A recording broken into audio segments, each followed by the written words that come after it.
Hello சொந்தங்களே, எல்லாம் நல்லா இருக்கீங்களாப்பா? எங்கள் ஊரில் மாரியம்மன் பண்டிகை ஸ்டார்ட் ஆகிடுச்சிங்க.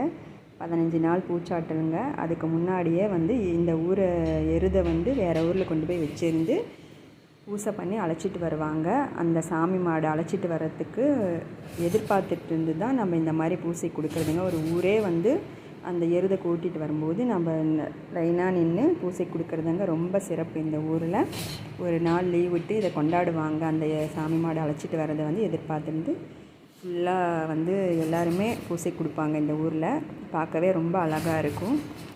அப்புறம் என்னங்க, நோம்பு ஸ்டார்ட் ஆகிடுச்சி.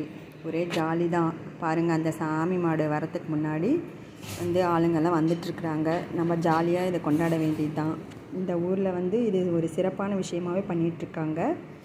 எருது திருவிழான்னு சொல்கிறாங்க. இது பாருங்கள், இந்த மாதிரி வேறு ஊரில் எதாவது இருந்தால் கமெண்ட்டில் சொல்லுங்கள். எந்த மாதிரி மாரியம்மன் பண்டிகை ஸ்டார்ட் ஆகும்னு நீங்களும் சொல்லுங்கள். பாருங்கள், சாமி மாடு வந்துட்டுருக்குங்க. அதை அழைச்சிட்டு போனவங்கெல்லாம் ஒரு ஒருத்தராக முன்னாடி வந்துட்டுருக்காங்க. சாமி மாடும் அழைச்சிட்டு வந்தாச்சுங்க. அந்த மாடை பார்க்கும்போது, சாமி மாடை பார்க்கும்போதே ஒரு கம்பீரமாக மன திருப்தியாக சந்தோஷமாக இருந்துச்சுங்க. வேண்டுதல் வச்சா நிறைவேறும்னு சொல்கிறாங்க. பாருங்க, ரொம்ப அழகாக இருக்குது. நான் மாடு ரொம்ப பக்கத்தில் இருந்து இந்த மாதிரி எல்லாம் பார்த்ததில்ல. பாருங்கள், கம்பீரமாக நல்லாயிருக்கு. வேண்டுதல் வச்சாவும் நிறைவேறும்னு சொல்கிறாங்க.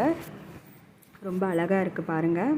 எங்கள் ஊரில் இது ஒரு சிறப்பான விஷயமாகவே பண்ணுறாங்க. பங்குனி மாதம் திருவிழா ஆரம்பிக்கிறதுக்கு முன்னாடியே இந்த மாதிரி செஞ்சு தான் ஆரம்பிக்கிறாங்க.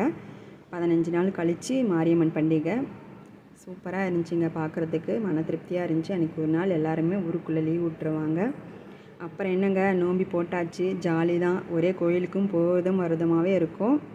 எனக்கு இந்த திருவிழா போட்டாவே பலூன் ரொம்ப பிடிக்குங்க. என் சின்ன வயசுலலாம் எங்கள் அம்மா கூட போகும்போது பலூன் கேட்டு வாங்கிக்குவேன்.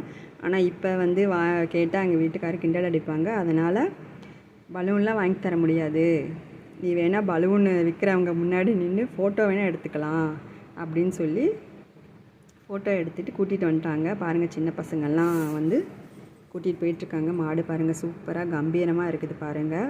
நான் இவ்வளோ பக்கமாக இதெல்லாம் பார்த்ததில்ல. அப்புறம் என்னங்க, நோம்பி போட்டாச்சு. எல்லாத்துக்கும் சேர்த்தே நான் கும்பிட்டுக்கிறேங்க. எல்லோரும் நல்லா இருக்கணும். சேனலை லைக் பண்ணுங்கள், சப்ஸ்கிரைப் பண்ணிக்கோங்க. எதோ குறைன்னா கமெண்ட் பண்ணுங்கள். பலூன் முன்னாடி நின்று ஃபோட்டோ எடுத்தாச்சுங்க. பாய்.